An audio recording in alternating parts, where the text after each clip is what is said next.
All right, guys, so we got to talk about the new Congress that is coming up in just a day, tomorrow. The new Congress will be sworn in, and we still don't know for sure who will be Speaker of the House. It is assumed that Kevin McCarthy, the leader of the Republicans in the House, has the best chance of taking over the leadership position, the Speaker of the House position for the Republicans, who have a slim majority in the House. But because the majority is so slim, Kevin McCarthy is going to need basically every Republican to get on board with him being the Speaker in order to win. I believe the magic number is 218 votes. However, that could, change based off who actually shows up, okay, or who decides to even vote.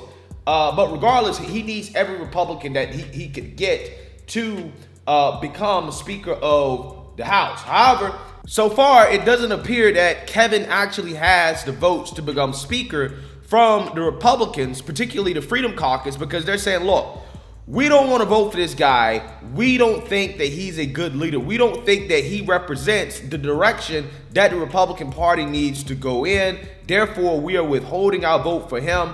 We want to nominate somebody else that we believe is going to legislate in the best interest of the American people. And this has caused a whole lot of pushback against these brave Republicans. There's about 5 or so that we know for sure that are saying that, look, we're not going to vote for Kevin McCarthy. They're getting a whole lot of pushback, right? Not just from the Republican Party itself, but also from the establishment media.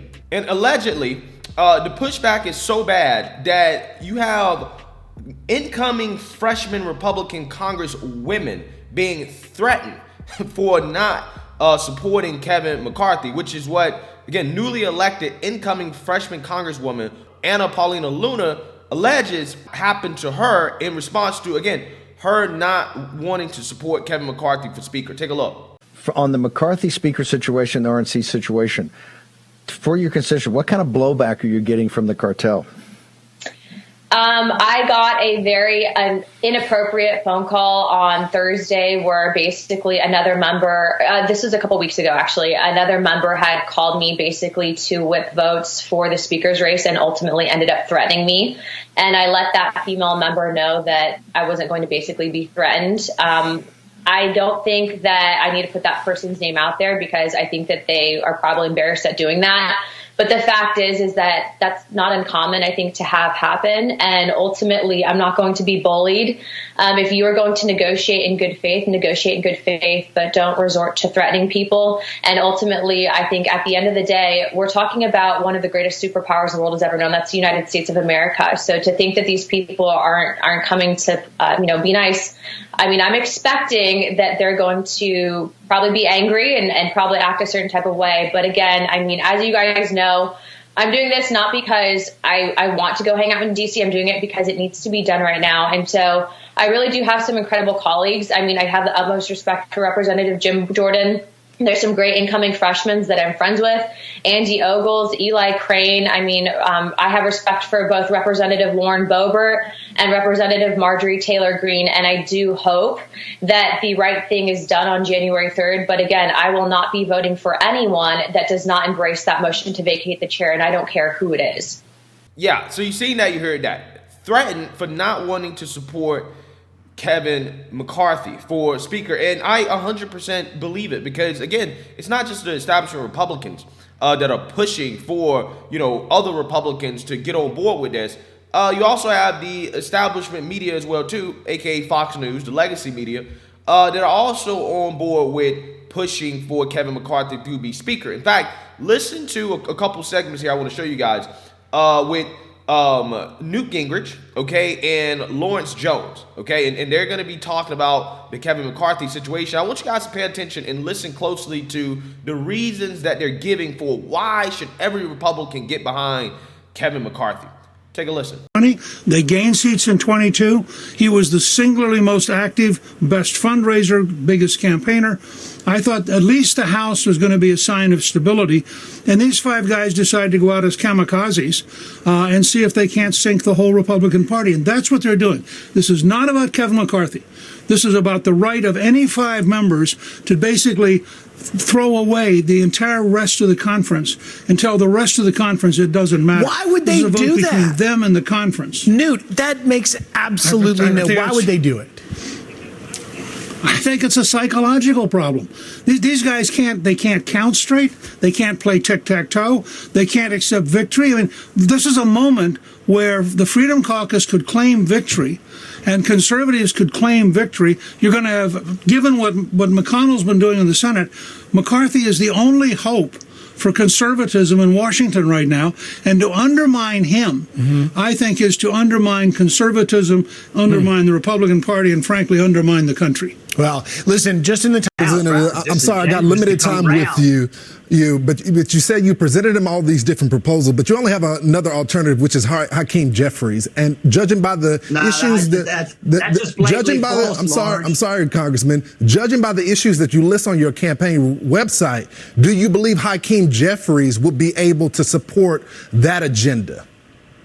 Lawrence, you're pushing a false premise. First of all, Hakeem Jeffries is never going to be Speaker of the House. Which 6 Republicans are going to go over and vote for Hakeem Jeffries? Okay? It's just not going to happen. You're falling into a big trap. Then who are you voting for, sir? There are many other highly qualified individuals that are starting to have conversations with many of us about being able to seek the speaker's position now that they see that they're not going to have to fear the retribution. They don't have the votes, though. Of Kevin McCarthy.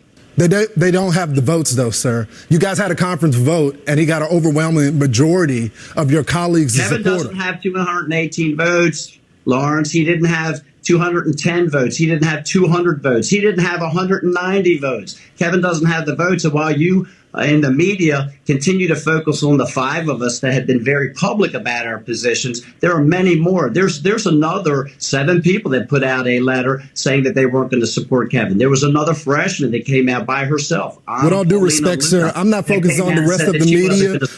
I'm focusing on what you listed to your voters that you wanted to accomplish. And right now, there's only one name that is on that ballot right now that could accomplish that. Your caucus did something behind closed doors. They selected a candidate, and it seems like you 5 are the only ones holding up the agenda of the Republican Party. So do you feel like you're doing a disservice to your voters right now, sir? No, I do not. And that's a false premise that you continue to try and support, Lawrence. There's more than 5 people, and you will see that as we go into the election on January the 3rd. There was 36 people that voted against Kevin McCarthy on the conference vote. There was another 50, over 50, that actually voted against earmarks while he sat silently and would not oppose them. So the Republicans now we can only go with the names that have put their name on the record. The other ones have said that they will vote for the speaker. We look forward to seeing how this plays in Congress. Good luck to you, sir. Happy New Year. Thank you very much for having me on, Lawrence. You got it. Yeah, so you guys seen that, you heard that, okay? The establishment is going all in on Kevin McCarthy, okay? And anybody that opposes Kevin McCarthy is holding up the Republican agenda, okay? Kevin McCarthy's agenda, which I would challenge anybody. What the hell is Kevin McCarthy's agenda? Does anybody know? Right, does anybody know what Kevin McCarthy actually wants to do in his agenda? Because the only thing that Newt Gingrich and Lawrence Jones has been able to articulate in regards to benefits of voting for Kevin McCarthy is that, well, he can raise a whole lot of money, right? He can raise a whole lot of money. He's a great fundraiser, which means that he should be leader of the Republican Party. And this, my friends, is why the Republican Party is not going anywhere, right? This is why the Republican Party is damn near useless, because these weaklings, right? That's what I'm gonna call them. They get into Congress and they don't vote for people in leadership positions based off their actual ability to lead, okay, or their policy agenda.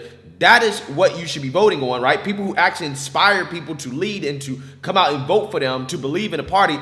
Kevin McCarthy does none of that whatsoever. There's nothing inspiring about that guy. This guy couldn't lead me anywhere, right? He couldn't lead me anywhere. But they go in and they vote based off, well, this guy can raise a whole lot of money, right? This guy can suck off corporate America, right? He can give corporate America the best BJ ever. And that's going to bring in a whole lot of money for us. And then he's going to give me money so that I can, rerun in my district and I can keep winning, right? I can stay in office forever because Kevin McCarthy can go out there and raise money for me and I just got to vote for him. That's the same reason that Mitch McConnell stays leader in the Senate, guys. Even though Mitch McConnell does not have a policy agenda for the Republicans or for America outside of opposing the Democrats. Same can be said for Kevin McCarthy. He pretends like he has an agenda, right, with his so-called commitment to America. But has Kevin McCarthy talked about that? No. Has anybody said that, well, you should vote for Kevin McCarthy because he's trying to push the commitment for America. He's trying to, do X, Y, and Z from a policy standpoint. No, they never say that. Because, again, it's not about policy for them. It's about money, right? It's about keeping their jobs, okay, and, just opposing the Democrats no matter what. And that's fine if you want to oppose the Democrats, but that's not enough, okay? People got to start demanding more from Republicans than just opposing Democrats. If all you expect from your Republican representative is just to oppose Democrats, you're going to be sorely disappointed, right? That is a prime way of never getting anything done. And when you don't get anything done, then you're falling behind. You're losing, okay? And that's the problem with the Republican Party.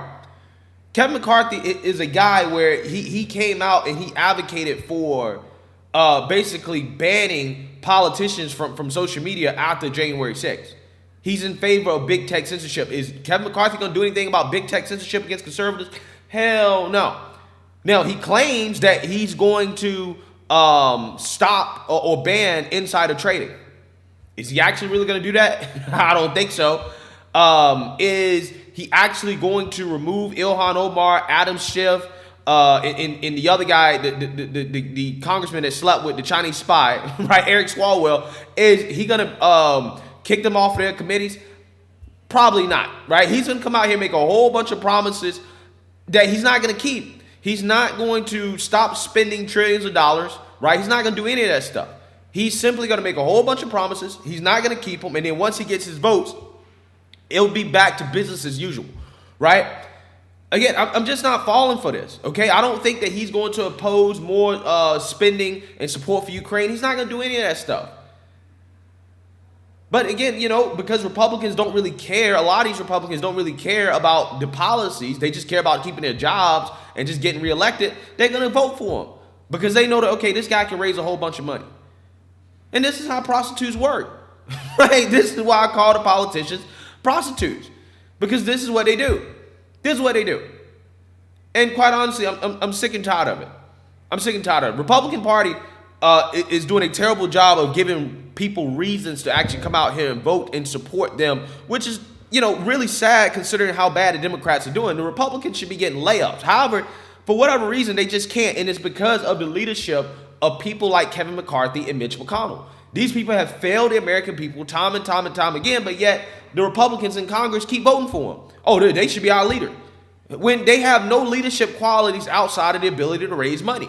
Is it not possible to have an actual leader that is a visionary, okay, that has a policy agenda that people can get behind and can go out and proudly vote for, while, the prostitutes in the background, the McConnells and the McCarthys, they go out there and they can raise money? Because I understand raising money is important, but I don't think your leader should be based on who can raise the most money, which that's what it seems like. That's what it seems like. That's how it works in the Republican Party.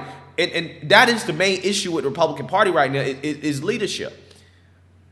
But again, not enough Republicans that are actually elected in Congress care enough about an actual policy agenda to change anything. To say, you know what, we don't care about you raising money, your ability to raise money. We want to vote for somebody who actually is going to inspire and push a policy agenda that people can get behind. Until we actually get that, again, this is what we're stuck with. We're stuck with the McCarthys, the McConnells, and the Ronald McDaniels, okay? Just all three people who can, again, suck off corporate America the most and raise the most money. That's the Republican Party leadership. Again, it's really a shame. So let me know what you guys think. Make sure you like, comment, and subscribe. Most importantly, share a Black conservative perspective. Peace.